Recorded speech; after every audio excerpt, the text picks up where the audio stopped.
Mga karos, good morning po. Yan, kamusta po tayong lahat? Welcome back po muli dito sa aming channel. Yan, bali, Webes po ngayon. Araw po ng November 6. Yan, Thursday, Webes. Yan, kung mapapansin nyo, nandito tayo sa Anyana Bel Air Central. Dito po sa naging ongoing project natin noon, sa previous project natin. Dito kila Ma'am Arsenio. So yung kamag-anak po nila rito nai-report sa atin na barado yata yung drainage. Kaya nandito tayo para mag-maintenance. Tapos ito mga karos, sa project update na rin po tayo sa mga ongoing project. So samahan niyo po muli kami ngayong araw na to. Enjoy watching po. Let's go. Tara. Ayan, nandito tayo sa may bandang likod. Bali wala po sila rito. Pero kumuha naman po tayo ng working permit and gate pass form para sa mga gagamitin natin dito. Siguro simula nung ginawa namin to, naka pangatlo or pang-apat na balik na po namin dito. Yan, may darating po kasing bagyo na napakalakas according sa balita ngayong araw po ng Sabado. Kaya ito, agapan na natin. Yan, kasama natin dito yung mga veterano nating kasama. Ay, si Master Jojo, good morning. Good morning. Adonis, morning. Tsaka kay Bilog, morning log. So ayun lang naman po, bali roof maintenance. Tapos yung drainage, tinitingnan na rin namin. So tinitingnan din namin po yung mga PVC na mga nailagay namin. So lagi kaming handa, may bago kami, whether na magamit to or hindi. Yan, okay lang, basta laging may dala para hindi magpabalik-balik. Okay, bali bibili muna ako ng pamputol ng tiles para dito sa project natin sa Anyana Bel Air East. Yan, bumalik na si Ricky doon at saka si Marvin. Nandun din po si Kuya Boy. Yan, meron din kailangan si Kuya Boy doon. Yan, tara. Galing lang tayo ng hardware. Bumili tayo ng diamond cutting blade para do sa project natin sa Anyana Bel Air East, sa ginagawa nila Ricky. Dito naman tayo sa kabilang subdivision dito sa Anyana, sa ongoing project natin, Anyana Bel Air East. Good morning kila Ma'am Catherine, kay Sir and family. Yan, bati tayo. Bin, good morning Bin. Okay, bye, morning. Naihatid niya doon yung kailangan mo? Yung junction tsaka utility. Sige. Si Ricky.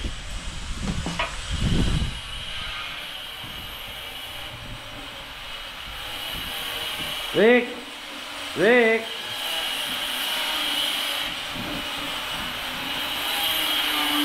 Rick, morning! Ay, good morning, boss. Thank you. Baparan na ba? Oo, malitis na ulit. Sige. Ay, umpisa na pala rito. Feeling. Kung mapapansin nyo, wala pa kaming metal framing dito. Ano po kasi ito, napapaloob sa third contract. Yan na. May PVC panel na ginamit. Kaya pa may kahit ka? Lata pala yung nilagay din sa kaya hindi yan, marketplace. Tapos dito naman sa taas, ayan yung ceiling framing natin. Ayan sa electrical. Napakaganda ng weather. Hindi mo akalain na may bagyong paparating na napakalakas. Ako din sa balita yun tayo naman naniniwala, pero kung pwede bang lumis na lang yung bagyo at lumayo na lang sa Pilipinas, di ba? Saan pa mapupunta yun kundi sa ibang bansa din naman.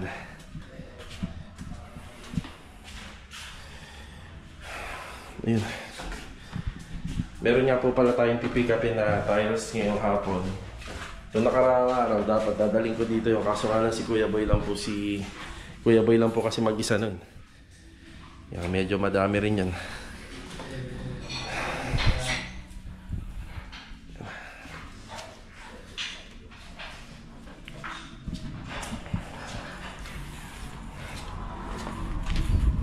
Kaya ba tuloy-tuloy lang na may electrical mo na? Sige. Yung so bana ko kayo. Yung ginagawa ni Kuya Boy sa wiring. Tapos ito nga po pala, kaya naka-open to, under maintenance. Ayan lahat. Yan naka-open.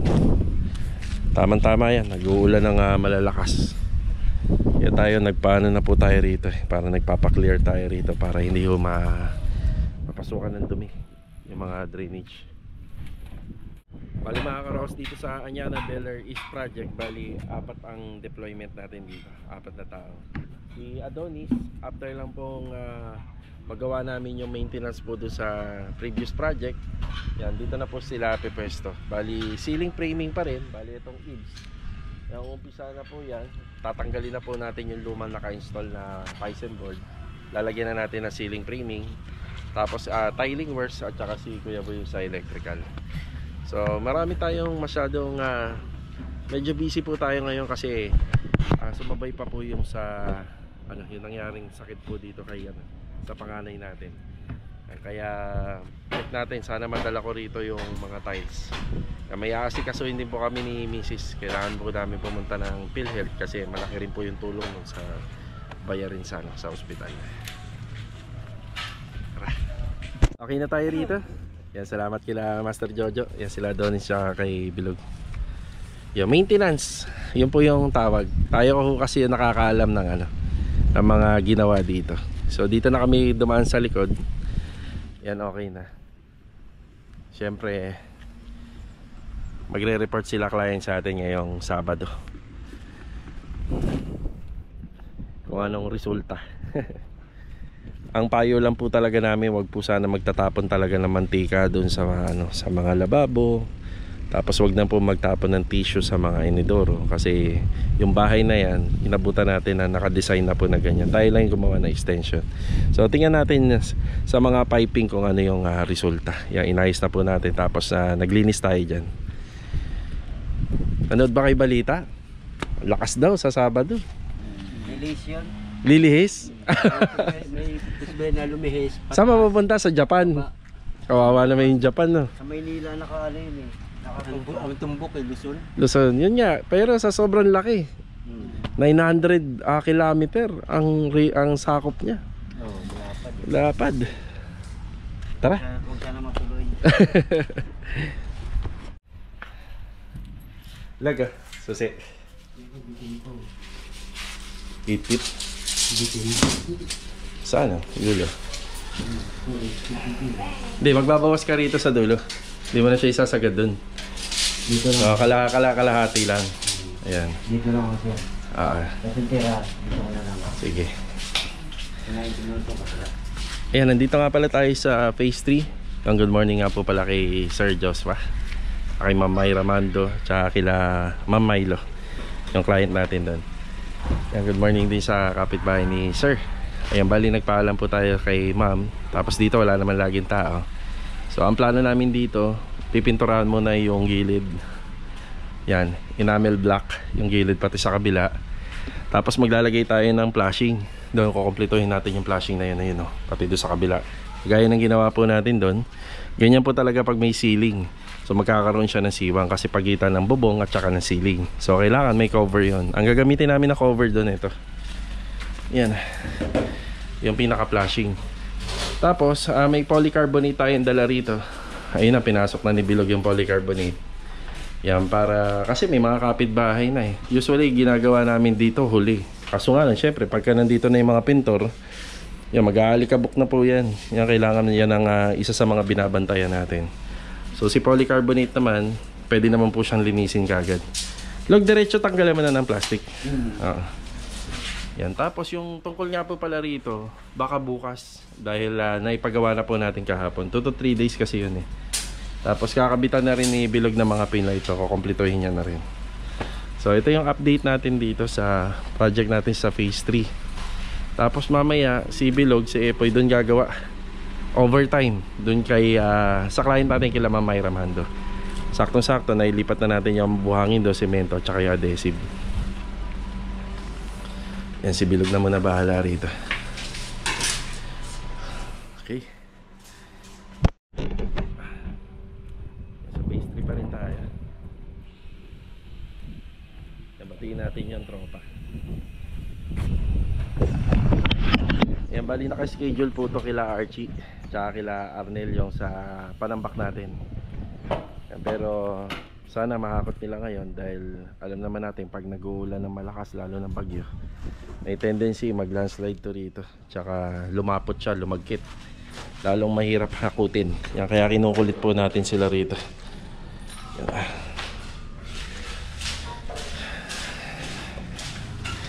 Boy, morning! Good morning. Okay, Rusty. Good morning. Yan na. Ano ba ating dyan? May treasure ba? May treasure? Ayan na. Bali, ito mapupuno naman po talaga to. Hindi muna natin ginagamit yung submersible. Yan na. Sa mga susunod na araw talaga, yung talagang asin punong-puno yung gagamitin kagad natin. So priority is itong sa likod. Siya nga pala, ito yung 10 semento na para talaga dito at saka yung mga metal paring para lang talaga rito. Yan, kapag ka makaluwag-luwag, yan na, mag-iipon muna tayo ng materyales dito. Gawa ng, hindi natin masabi kapag may bagyo, at least merong ilan sa mga tropa pwede natin papasukin dito. Ito, palalagyan natin ng ceiling framing. Yan, magkukulang na to. At saka dito, yan, palalagyan na rin natin. Tapos pwede na rin natin ito ipabaklas, itong mga to. Patibag natin.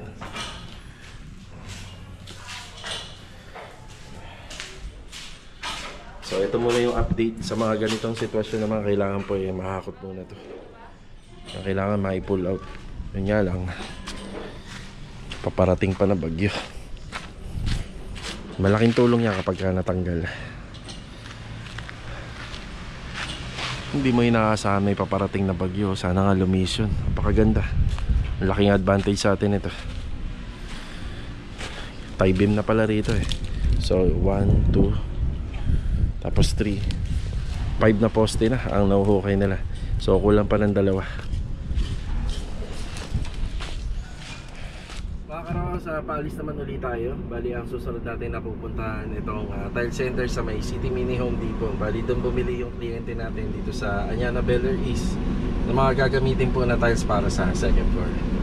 Yan, tapos dadaan na rin ako ng Riego de Dios project. May kulang yung wall fluted panel na binili natin tong kahapon. Dapat pala 7 pieces pero 6 pieces lang yung nabili natin. Tara.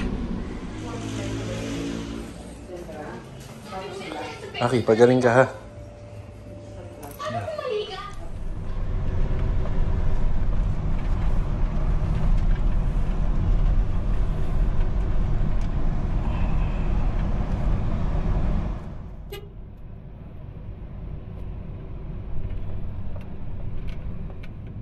Bali mga karaos, nandito ako sa City Mini Home Depot. Bali dito nga binili ni client owner dun sa may-ari ng project natin sa Anyana Beller is yung mga tiles para sa second floor tsaka yung sa balcony.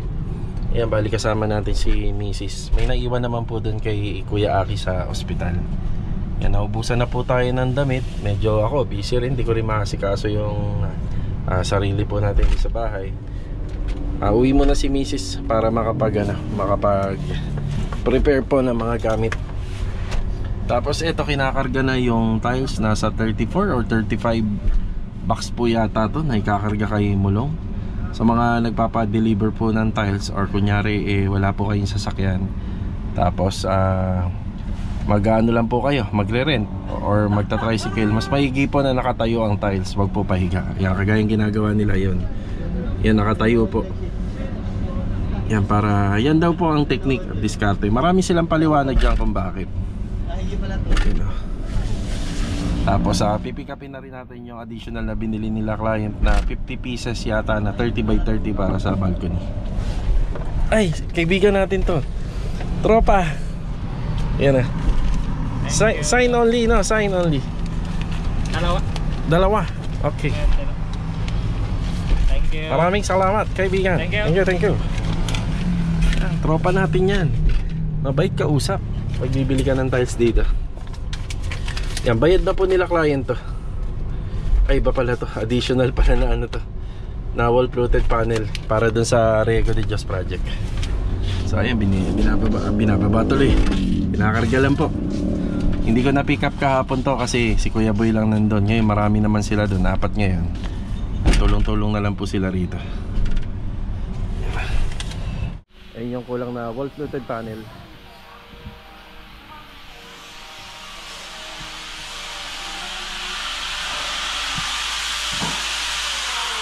Okay. Ayun, kulang na lang yan dito.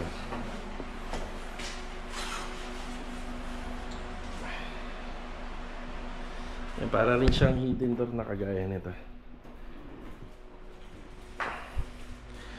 Kaso nga lang, ang ginamit na lang po kasi natin dyan puti. Pag yung kakulay po kasi nito, masyadong overpower na yung kulay.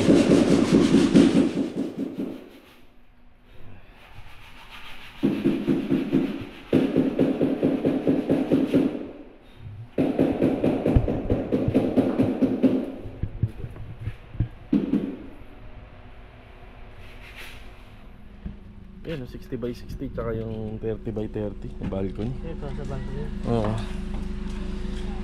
Yan. Kaya nga eh. Oo. Dyan sa paradahan. Yan, bali si Mrs. Louie na lang po maghahatid sa kanya doon sa bahay kasi may shortcut dito. Eh kung dadalhin pa natin tong simulong sa bahay pa, baka hindi na ako makapag-update. Ayan na. So kanya-kanyang diskarte na lang, pero baka ang hindi ko mapuntahan ngayon yung yung Tansa Garden Premier Project. Ayan. Ito na. Naiwanan mo, buti na lang naalala mo. Sige. Ayan na.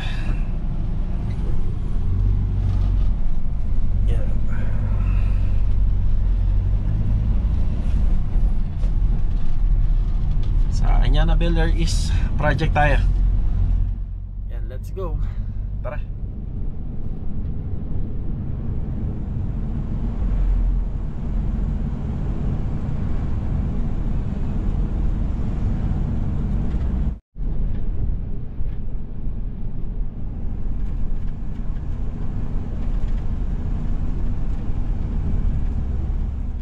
Nandito na tayo sa Anyana Builder is ulit dito sa project natin sa San Jamayor. Yan, bali dala-dala natin si Mulong. Yan, may karga po siya mga tiles para sa balcony. Ayan doon. Saka doon sa tiles sa floor, doon sa second floor area. Yan, bali sinakop muna natin yung kalsada. Wala naman lagi nadaan dito.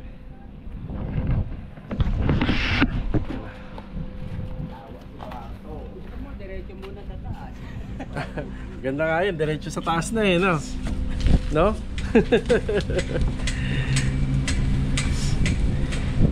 Hindi, magano tayo rito. Marami tayo. Paano lang natin yan? Paakit lang natin yan para hindi mahirap. Wala namang ibang dadaanan yan kundi dito lang eh. Ayan, no? Wala. Okay mga karos, alam nyo ba yung tiles na parang wood planks? Kadalasan yung mga tiles na yon ay kinakabit sa mga wide area. Para siyang, ang sukat nun 20 by 80 or 20 by 100 or 30 by 80 or 30 by 100. Meron nga nun 25 by 80 by 25 by 100. So, gusto sana nila yon yung ganong klaseng tiles. Tapos dito sana yon ikakabit sa taas.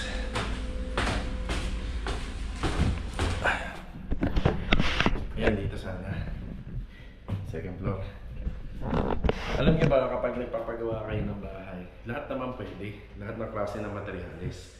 Kaso nga lang, syempre may mga disadvantage din. Kagaya nito sa kwarto na to, ma-appreciate natin talaga yung tiles na yun, yung pinaka-disenyo, kung ganitong ka-plain lang. Yun nga lang, dito banda magkakaroon ng hallway.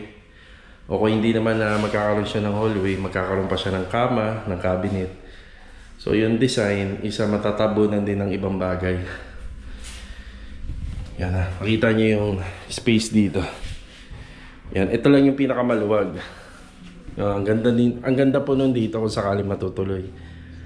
Ayun nga lang, nagkakaroon pa ng partition niya sa gitna. Tapos dyan din, kakaroon ng pinto kasi walk-in closet. Pero yun doon naman sa mga toilet and bathroom, ibang ano na po yan. Ibang area, kahit mag-iba ka na po ng kulay ng tiles dyan, basta may pintuan. Tapos, mas magastos po yun. Kasi ang katumbas po ng isang tiles nun, makakabili ka na ng 2 hanggang 3 pagka sa mga ordinaryong tiles. Kaya mas magastos siya. Then, mas marami po yung tiles na yun, kaya mas mahal po.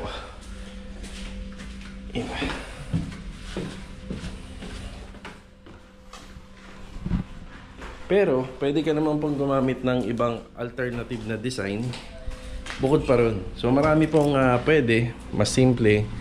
Pero kahit pa paano, makukuha mo pa rin po yung design na gusto mo. Yung kagaya nitong tiles na binababa nila. Ayan na. Ito po yun, hawak ni Ricky. Yan, balik ka. Yan naman po kapag halimbawa naikabit na, kailangan nyo magkakabit nito, titingnan din po ng maigi kasi baka mamaya yung pinaka-disenyo nyo maiba. Ayan. Paganin mo nga din. Yan. So pagka na-install to, magdudugtong-dugtong po sila. Pero syempre yung lining nandun pa rin, yung lining na 60x60. Kapag ka naikabit po yan, kita pa rin po yung mga tinatawag na bikat o yung dugtungan ng 60x60 na sukat ng tiles. Siyempre nangingibabaw dyan yung pinaka-design ng tiles.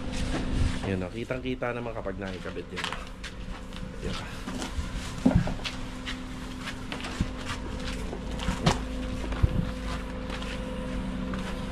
Ilang box na lang. Mga nasa 5 pa.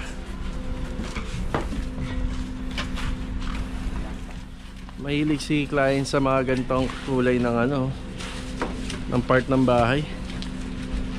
Yan, dito lang siya nag-iba kasi living space Pag living space talaga, yung kailangan medyo maliwanag. Ay papaano.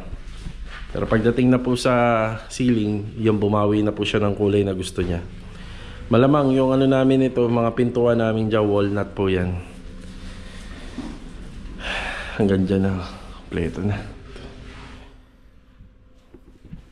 Yan, baka si client, ako na yung pabilihin niya kahit yung pin light lang. Pero yung mga center light, kahit sila na po yung pumili. Yan, kailangan na po kasi natin maglagay ng mga ilaw sa loob dahil medyo dumidilim na. Yan pa yung mga materials natin. Sir, yung po na dito, sir. Ilaw natin dito. Ko. Saan yan dun? Dito, sir. Dito. Okay. Kuha ka ng kahit 40. 40 na dito, 40 dito. Hindi, hindi. Yun, di ba ano yan? 40-40. Tama. 40 pa gano'n. 40-40. 49 kasi ito lang yung lapit. Ang lapit. Oo. 40-40 lang. Tapos tingnan mo kung hindi tatama sa metal paring. Kompleto na ba yung natin dyan? Sir. Yung exhaust fan, ay yung range hood. Tapos yung range hood dito. Okay na. Tapos ito tatapatan mo lang daw. Yan. Kung anong kukuhanin ko ron, tatapatan mo lang. Tapos yung center light natin, ito yung kukunin mo. Yung paikot nito. Okay. Ayan. Yung nasa gitna yan. Sa bagay sa mga center light, maraming adjustment kasi malaki yun Yung pin light Sa na. taas, sir, yung 90, sa central pa ba yun? Di ba nag-iswala tayo yung 90 ron? Oh, sisentrahan mo pa rin. 90 dito. Hanggang dyan. 70. Dito na siya ng partition. Para makuha mo tong Doon na ako basta. Yan, okay na. Tapos yung dalawang pendant light dito. Ang gigitnaan na lang po tong window. Kabila. Yung dito, sir, yung partition tayo rito. Tapos, maglalabas pa ako ng ilabano ni Jojo. Cabinet. Hindi, tawag dito. Di ba center light? May walk-in closet yan dito, di ba? Dito nga. Ayan, dito. 50 yung ginagawa niya. 50 tapos. Tapos saka mo ilagay yung sa sentro. 50 tapos. Diyan ka kumuha. Sentrohan mo yung pader. Okay. Ayan. Ayan, bawat room, aalamin natin mga karos, baka kasi may closet pa. Tapos ginitna natin yung wire. So iba na po yun, hindi na po magigitna yan. Kasi yung mga closet ngayon up and down di ba? Simula ceiling hanggang taas. Baka mamaya ang iilawan niya yung gilid lang. Gigitna. Okay na dun. Ayan, kasi isa na to sa malalagyan ng PVC panel. Marami po talagang tanong dyan pagka ganyan.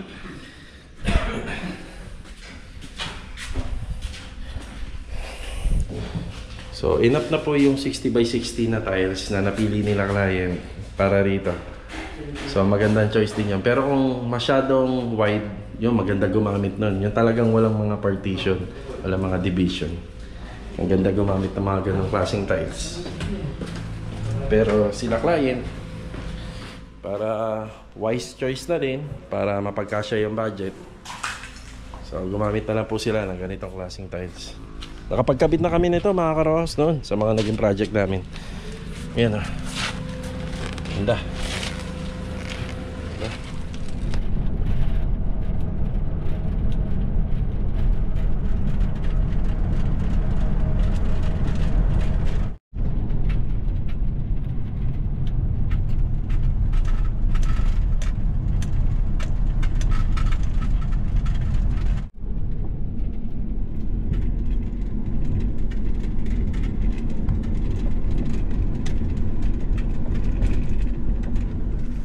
Overtime sila bilog rito. Kasama si Epoy. Yan. Maliwanag naman po rito. Ayan, may ilaw tayo. Log na ano pala yan. Parang butterfly kaso nga lang. Parang nasira na, no?